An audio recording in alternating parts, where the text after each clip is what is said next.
सोहेलदेव सम्मान स्वाभिमान पार्टी के राष्ट्रीय अध्यक्ष श्री महेंद्र कुमार राजभर जी माननीय राष्ट्रीय अध्यक्ष जी को रुमाल भेंट करके स्वागत कर रहे हैं।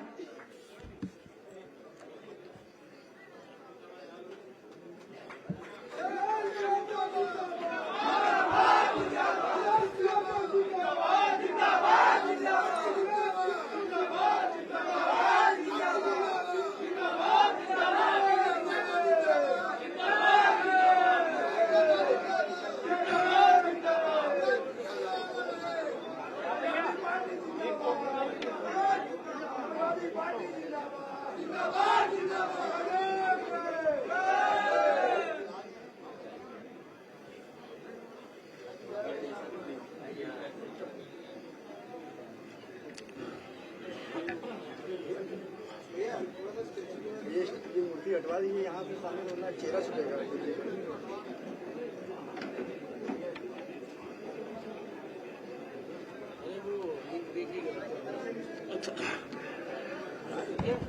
सम्मानित मीडिया के साथियों, समाजवादी पार्टी के राष्ट्रीय अध्यक्ष माननीय अखिलेश यादव जी के सामाजिक न्याय के राज की स्थापना में रुकावट पैदा करने वाले और संविधान लोकतंत्र के साथ धोखाधड़ी करने वाले लोगों का मुंहतोड़ जवाब देने के लिए आज समाजवादी पार्टी के कार्यालय पर सोहेलदेव सम्मान स्वाभिमान पार्टी के राष्ट्रीय अध्यक्ष श्री महेंद्र राजभर और उनके संगठन के बहुत से सारे साथी कार्यक्रम में उपस्थित होकर के सामाजिक न्याय के राज की स्थापना हो, समाजवादी पार्टी के राष्ट्रीय अध्यक्ष जी का साथ देने के लिए आए हैं। आप सभी साथियों को बहुत बहुत स्वागत और अभिनंदन करता हूं।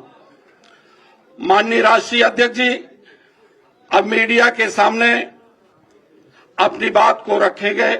माननीय राष्ट्रीय अध्यक्ष जी। अच्छा सॉरी, अभी कार्यक्रम का बहुत ही अच्छा और कुशल संचालन किया श्री अभय नंदन बरनवाल जी ने। आप आए, अपनी कविता को प्रस्तुत करें। श्री अभय नंदन जी।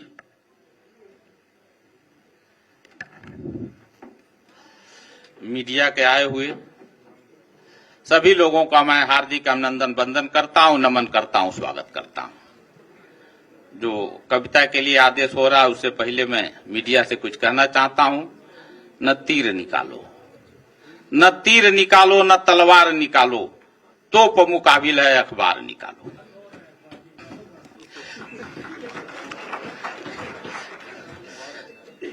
एक पिता मां की संतान, सबके सब हम हैं इंसान।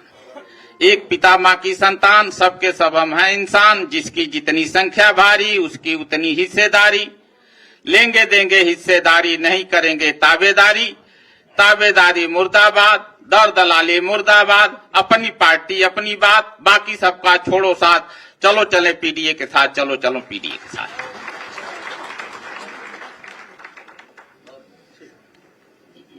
धन्यवाद।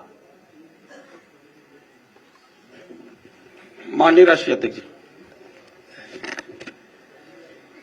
मैं अपने प्रेस के साथियों का धन्यवाद देता हूं। हम और आप लोग लगातार मिल रहे हैं और लगभग देख रहा हूं मैं, जो जहां बैठता है वैसे ही बैठ जाता है।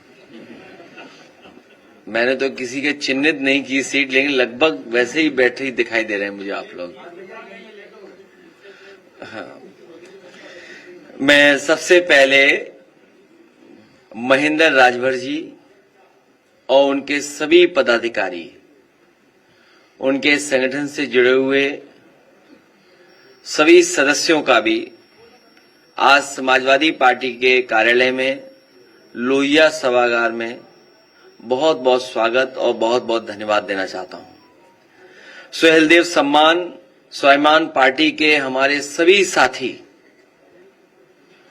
जो उन्होंने सुझाव और राय दी हैं, हम लोग सब मिलकर के काम करेंगे।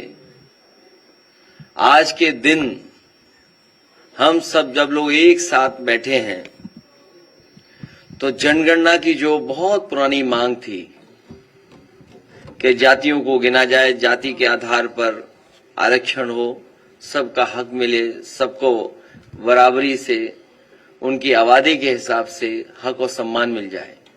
मुझे खुशी है इस बात की कि आज महाराजा सुहेलदेव सम्मान स्वाभिमान पार्टी के लोग भी इस पक्ष में हैं कि जाति गणना हो और आबादी के हिसाब से उन्हें भी हक और सम्मान मिल जाए। इस लड़ाई में जहां पीडीए के लोगों का साथ दे रहे हैं, मैं एक बार फिर उन सब का बहुत बहुत धन्यवाद और आभार प्रकट करूंगा। इन्होंने बहुत सारे सुझाव दिए हैं। उन सुझावों में कुछ सुझाव मैं कह सकता हूं, फिर आप जो पूछना चाहेंगे पूछिएगा। इनका सबसे पहला सुझाव यह है और इनकी मांग है कि वीर योद्धा महाराजा सुहेलदेव महाराज की कोई प्रतिमा यहां पर राजधानी में सबसे महत्वपूर्ण जगह लगे। मैंने इनके समाज के लोगों को आश्वासन दिया है कि समाजवादी सरकार बनेगी तो यही देश का सबसे सुंदर रिवर फ्रंट है, इसी पर महाराजा सुहेलदेव जी की प्रतिमा लगवाने का काम हम समाजवादी लोग करेंगे। प्रतिमा के साथ साथ उनका शौर्य, उनकी बहादुरी, जिस तरह के वो योद्धा थे, जो उनके हाथ में तलवार होगी, वो तलवार भी सोने के साथ चमकती हुई दिखाई देगी। वो अगर अष्ट धातु या सोने को मिलाकर के बनानी पड़ेगी तो महाराजा सुहेलदेव जी की तलवार यहां पर चमकेगी, राजधानी में रिवर फ्रंट पर, जो सबसे सुंदर और सबसे कीमती जगह है। साथ ही में जो उन्होंने और सुझाव दिए, हम उनके सभी सुझावों पर अमल करेंगे और उनको साथ लेकर के हम लोग आगे बढ़ेंगे। जिस तरीके से इनके समाज ने और इनके साथ साथ पीडीए समाज ने हमें लोकसभा में और पिछले विधानसभा में जो सहयोग और समर्थन दिया था, हमें उम्मीद है कि आने वाले समय में जब 2027 में हम लोग चुनाव लड़ने जा रहे हैं, इनके समाज का पूरा समर्थन हम समाजवादियों के साथ होगा। बहुत बहुत धन्यवाद। अखिलेश जी, SC/ST आयोग के जो अध्यक्ष हैं बैजनाथ रावत जी, उन्होंने एक चिट्ठी जारी की है और आपके खिलाफ कार्रवाई की मांग की है। तो कर दो कार्रवाई, क्या है। और मैं वहाँ पर रिपोर्टिंग करने गया तो सैकड़ों दलित जो उनके पास अपनी समस्याओं को लेकर आते हैं, लेकिन उनकी समस्याओं का निस्तारण किसी प्रकार से नहीं होता है और किराया भत्ता भी लगता है। तो आप इस पर क्या कहेंगे कि आपकी अगर सरकार आती है तो जो दलित परिवार जो दूर दराज से आते हैं उनके किराए भत्ते को लेकर के और उनकी समस्याओं को लेकर। बहुत अच्छा सुझाव दिया हमारे साथी ने। हालांकि जो पहली बात जो कही तो वो मुझे लगा कि हमारे ही खिलाफ है। खैर, ये सच्चाई है कि हमारे गरीब को न्याय नहीं मिल रहा है। हमारे गरीब और खासकर पिछड़े और दलित समाज के जो लोग हैं, उनके साथ हर स्तर पर भेदभाव हो रहा है। अगर वो अपनी सामान्य समस्या को भी लेकर के जाएं, तो भी अधिकारी अनसुनी कर रहे हैं। और कई बार हम लोग सुनते हैं कि जो कुर्सी पे बैठे लोग हैं वो अपमानित कर रहे हैं। और हमारे गांव के लोग और गरीब कई बार योजनाओं को भी नहीं समझ पाते कि योजना हमारे लिए है और इस योजना से हमें कैसे लाभ मिलेगा। उसके लिए भी कई बार वो राजधानी लखनऊ तक आते हैं। मैं अपने तमाम दलित भाइयों को, पिछड़ी जाति के, गांव के गरीबों को भरोसा दिलाना चाहता हूं कि जिस तरीके से फोन करने पर गांव में एम्बुलेंस आती थी, फोन करने पर आपकी पुलिस आपकी मदद करने के लिए इंतजाम किया था, इसी तरह फोन करने पर आपको जानवर नहीं ले जाना था अस्पताल, बल्कि जानवर वाले अस्पताल वाले डॉक्टर आपके गांव आकर के इलाज करते थे। तो तमाम जो योजनाएं हैं, लाभकारी योजनाएं, जिसमें घर मकान हो, न्याय के लिए हो, आपको मुख्यालय अधिकारी के पास नहीं भागना पड़ेगा, अधिकारी आपके पास आकर के सुनवाई करेगा और आपको न्याय दिलाने का काम करेगा।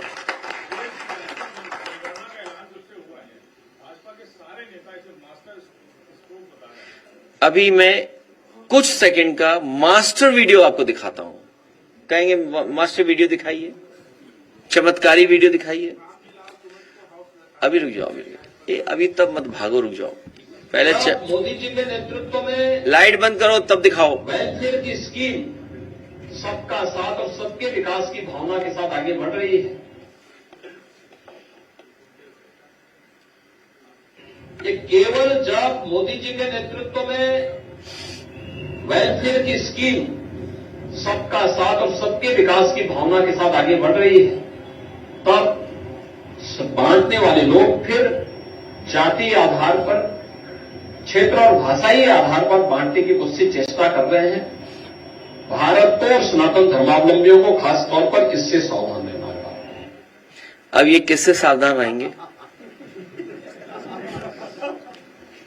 आप सोचिए ना, अब किससे सावधान रहेंगे?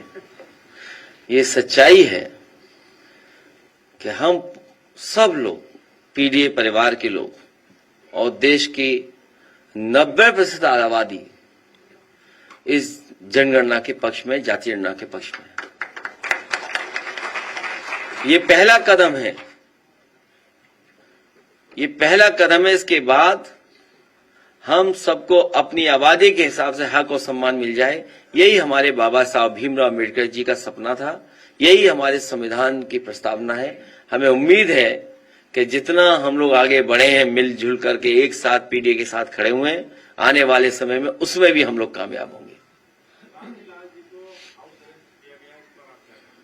हम सबको हाउस अरेस्ट कर दो, तब भी जनता इनको हटा देगी। और हाउस अरेस्ट तो उनको करना चाहिए जो टायर खोल करके टायर फेंक रहे थे, जो टायर खोल ले गए थे बुलडोजर का। सुनने में आया कि वो टायर बुलडोजर के भी थे, जो टायर फेंके गए थे, जो टायर खोल ले गए थे, वो बुलडोजर के भी टायर थे। और सोचिए, ठेंगा दिखा रहे हैं वो लोग कानून व्यवस्था को। इससे ज्यादा खराब बात और क्या हो सकती है जो नारा दे रहे हैं जीरो टॉलरेंस का।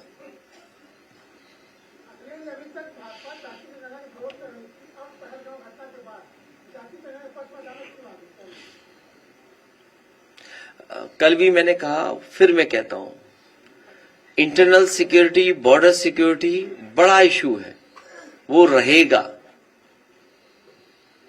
जाति जनगणना एक बहुत लंबी लड़ाई के बाद हम लोग यहां पहुंचे और अभी बहुत लंबी लड़ाई लड़नी पड़ेगी, तब हक और सम्मान मिलेगा।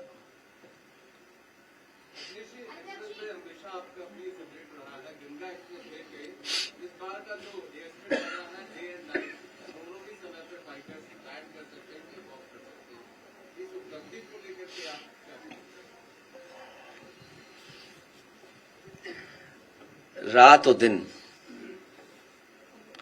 क्या फर्क है इसमें?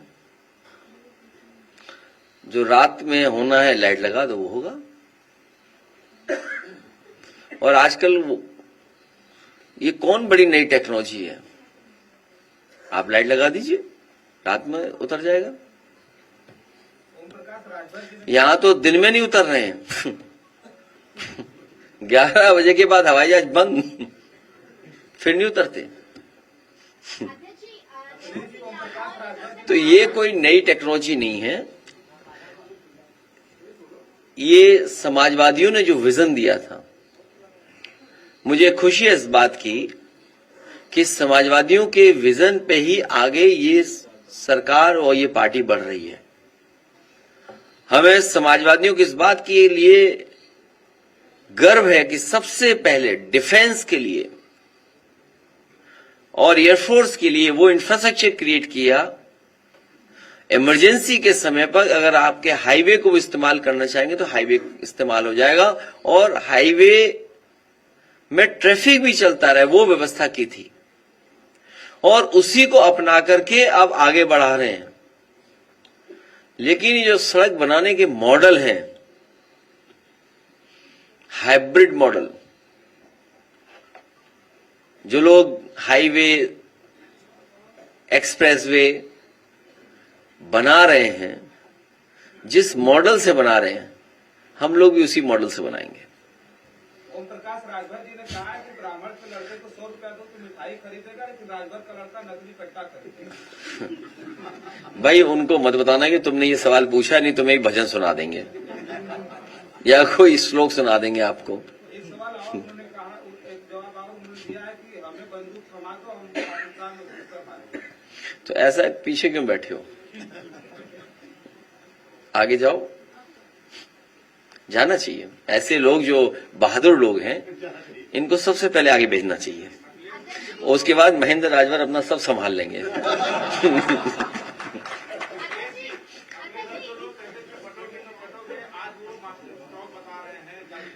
तुमने सुना नहीं अभी क्या कहा मैंने?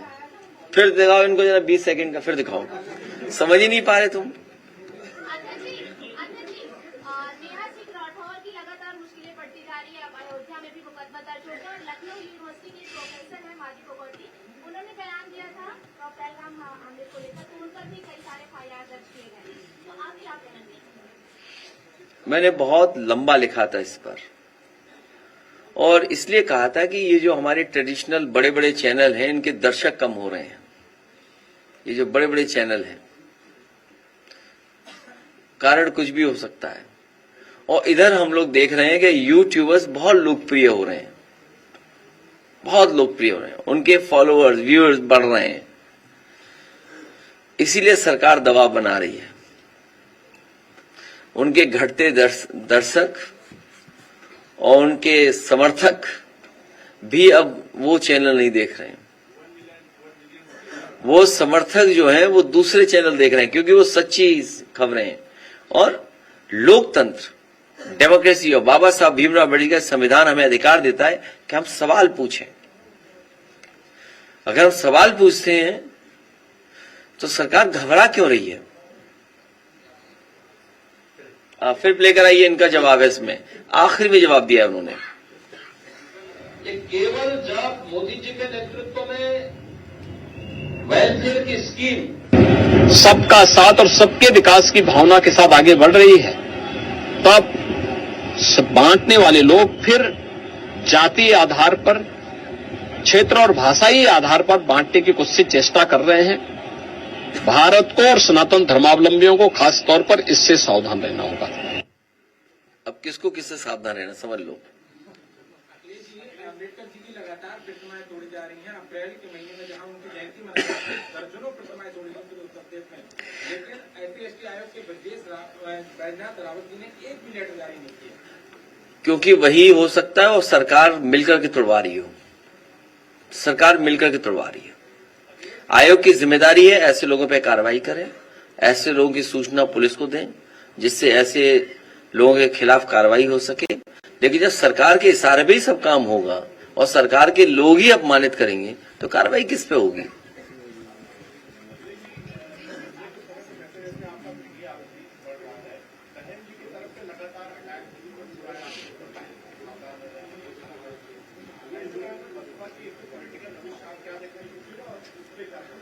हम तो ये कहेंगे कि अगर कोई और भी आना चाहेगा तो हम लोग ले लेंगे साथ।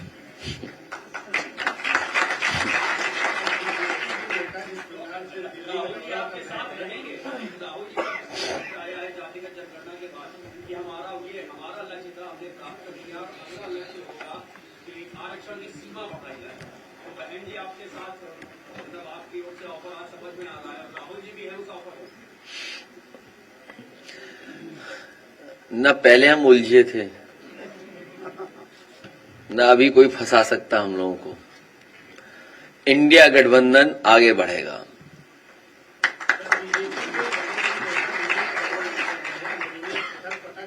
क्या चीज?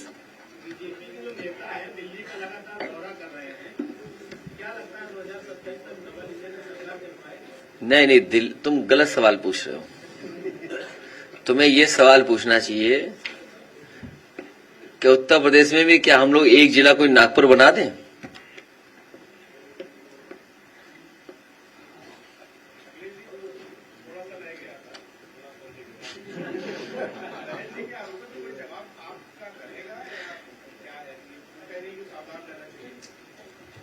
नहीं, हम लोग बिल्कुल सावधान है बीजेपी से, हम लोग बहुत सावधान है बीजेपी से।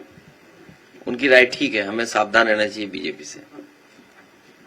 अखिलेश जी, एक सवाल ये है कि नेपाल से सटे जितने भी जिले हैं, चाहे बहराइच हो, बलराम हो, सिद्धार्थनगर हो, वहाँ मस्जिद मदरसों को अवैध करके कार्रवाई की जा रही है और ये कहा जा रहा है कि वहाँ पर अवैध गतिविधियां हो रही है, मान्यता प्राप्त, जबकि मान्यता देने की 9 साल से प्रक्रिया शुरू हुई है, मान्यता ही नहीं देती।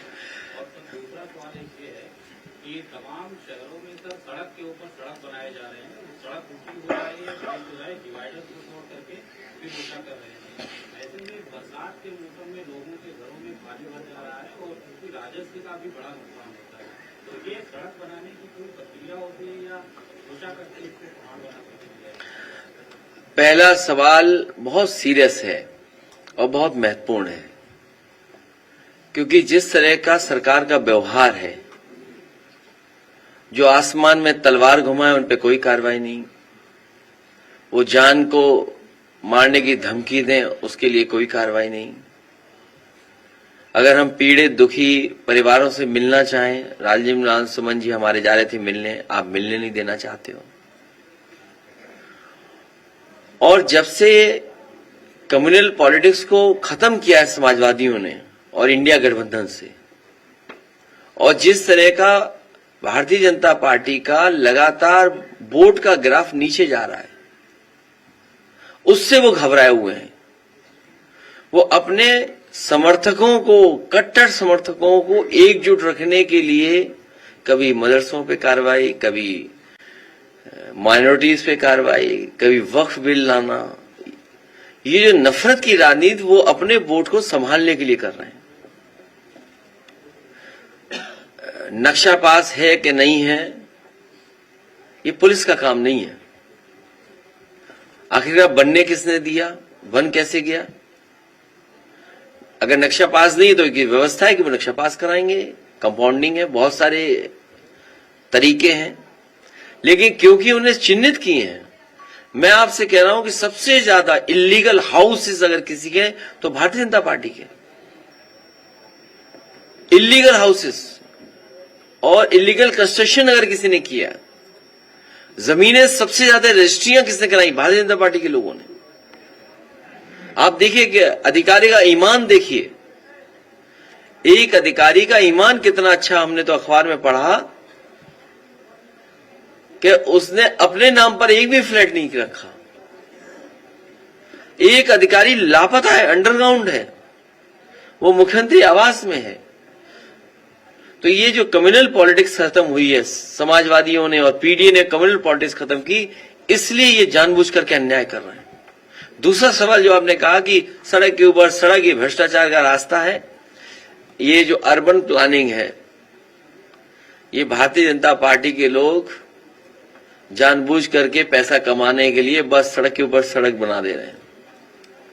पानी कहां जाएगा पता नहीं, लेकिन हमें ये पता है कि अभी एक पत्रकार वार्ता में एक बड़े चैनल के उसमें मैं गया था, मैंने उनसे रिक्वेस्ट की है कि एक फ्लोटिंग शिखर सम्मेलन करिए। गोरखपुर से अच्छी जगह कोई नहीं हो सकती। महीना 2 महीने बाद पानी भर जाएगा, तो उसमें फ्लोटिंग शिखर सम्मेलन बड़ा अच्छा होगा वहां पर। सरकार का जो चुनाव है, एक भारतीय जनता पार्टी की सोच है जिसकी वजह से वो हमेशा जीतती है। मैं बात करूंगी हिंदू मुस्लिम कौम की।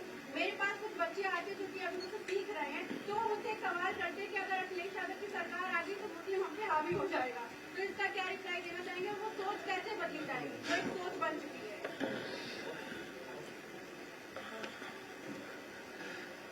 वो हावी हैं जो ऐंठ के बोल रहे हैं, वो सब पे हावी हैं। इसका कोई जवाब नहीं है। ये भारतीय जनता पार्टी का प्रोपेगेंडा है, प्रोपेगेंडा चलता है भारतीय जनता पार्टी का।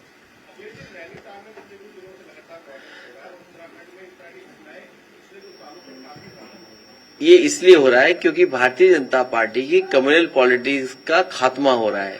लोग बेरोजगारी पे सवाल पूछ रहे हैं, लोग महंगाई पे सवाल पूछ रहे हैं, लोग इन्वेस्टमेंट पे जानना चाहते हैं, किसान की आय 2 गुनी नहीं हुई है।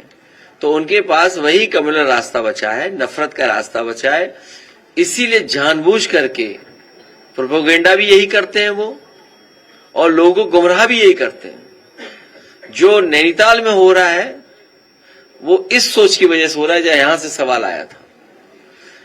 हिटलर के जमाने में केवल एक प्रोपेगेंडा अधिकारी होता था, मिनिस्टर। ये तो सरकार पूरा झूठा प्रोपेगेंडा करती है, पूरा का पूरा।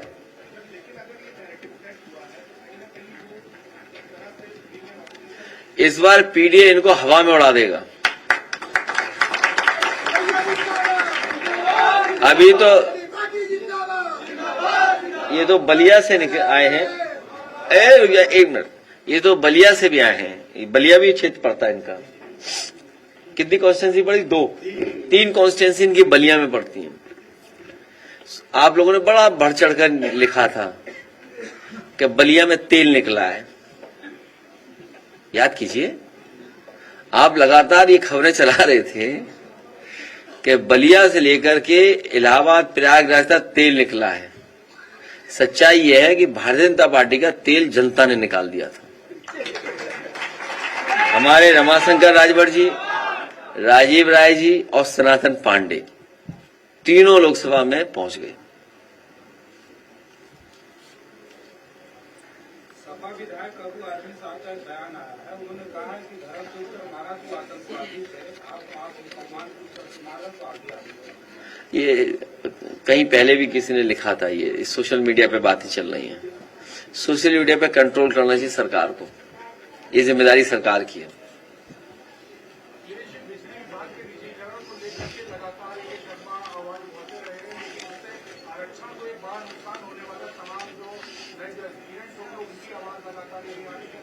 जैसे बिजली चली जाती है 27 में सरकार चली जाएगी।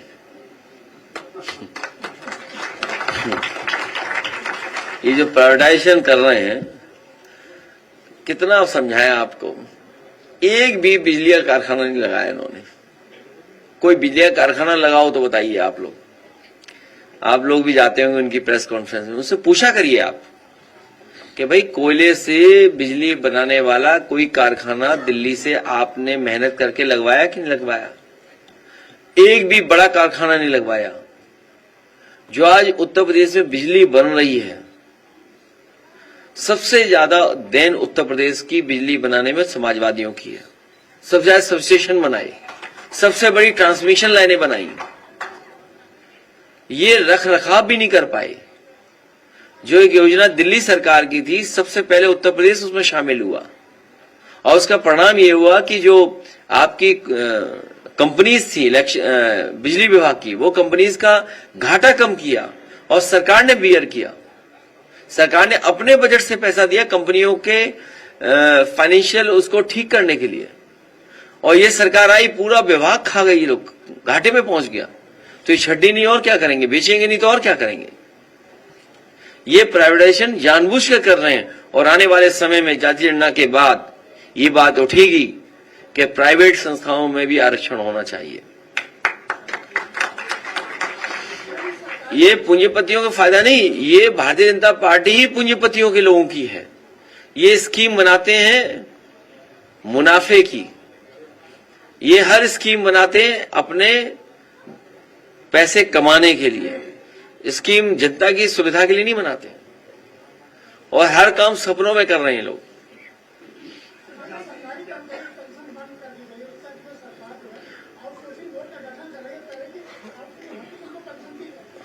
समाजवादी सरकार बनेगी तो ओल्ड पेंशन स्कीम को लागू किया जाएगा, आउटसोर्स को स्टेप बाय स्टेप खत्म किया जाएगा, परमानेंट सरकारी नौकरी दी जाएगी, और अग्निवीर व्यवस्था खत्म हो, उस दिशा में भी काम करेंगे।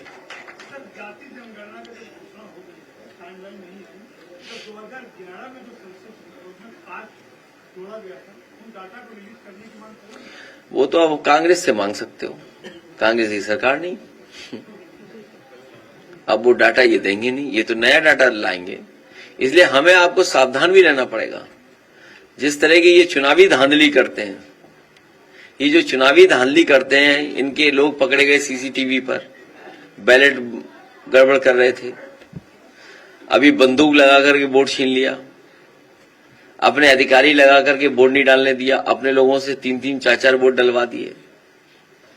तो जिस तरह ये इलेक्शन में धांधली करते हैं उससे भी सावधान रहेगा, कहीं ये जनगणना में धांधली न करें।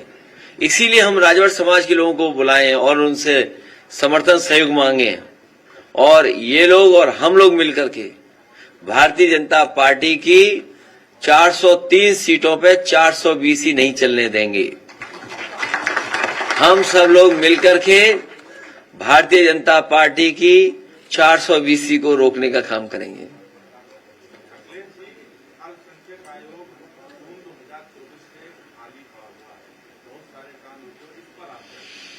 2027 में बन जाएगा, फुल रहेगा पूरा, और सब काम अच्छी तरह होंगे। माइनॉरिटी के जितने इंस्टीट्यूशन हैं, चाहे मदरसा बोर्ड हो, अकेडमी हो, वक्फ बोर्ड में चुनाव नहीं हुआ, सर आपके विधायक ने कई बार विधानसभा अध्यक्ष को दिया चुनाव नहीं हुआ, तमाम इंस्टीट्यूशन खाली पड़े हुए हैं, कमेटियां। ये सभी काम 2027 में समाजी सरकार बनने पर होंगे।